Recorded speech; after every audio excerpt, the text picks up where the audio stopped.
جس کو اللہ تعالیٰ نعمت اولاد عطا کرتا ہے وہ اللہ کا شکر ادا کرتا ہے اور اسے اس کی اچھی تربیت کرنے کی تلقین کی گئی ہے۔ اولاد چونکہ اگر صالحہ ہوگی تو ماں باپ کے لیے قلب کا قرار اور روح کی تسکین ہوگی، اور اگر نیک نہیں ہوگی، اچھے اخلاق اور کردار کی حامل نہیں ہوگی تو والدین کے لیے شرمندگی، ندامت، ذلت اور رسوائی کا سبب ہوگی۔ اس لیے قرآن مجید میں انبیاء علیہ السلام کی دعائیں مذکور ہیں۔ ان میں انہوں نے جب اللہ سے اولاد مانگی تو اولاد صالحہ مانگی کہ اے اللہ نیک اولاد ہمیں عطا کر دے۔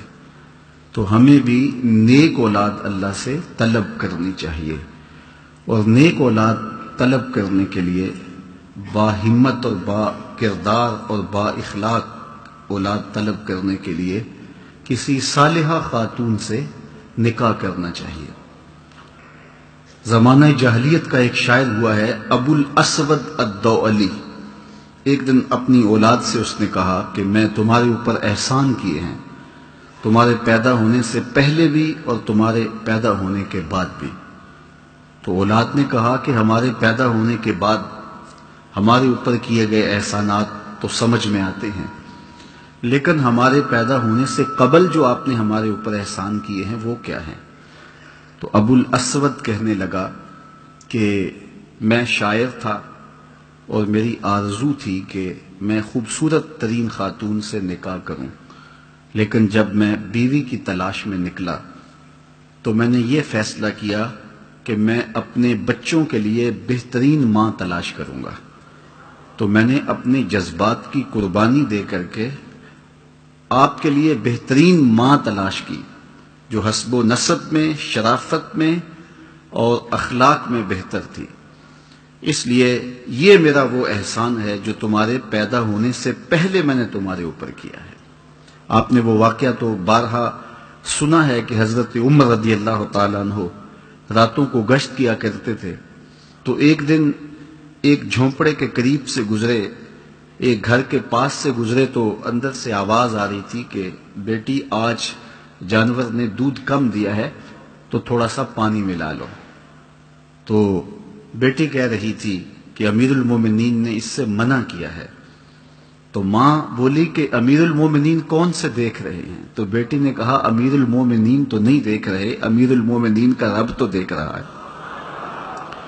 تو حضرت عمر رضی اللہ تعالیٰ عنہ نے جب سنا تو بہت متاثر ہوئے، اور پھر اپنے بیٹے کے لیے اس لڑکی کا رشتہ طلب کیا، اور پھر جب نکاح ہوا تو اللہ نے حضرت عمر رضی اللہ تعالیٰ عنہ کے بیٹے کو اس بچی سے ایک بیٹی عطا کی، پھر اس بیٹی سے اللہ نے ایک بیٹا دیا جسے دنیا عمر بن عبدالعزیز کے نام سے جانتی ہے۔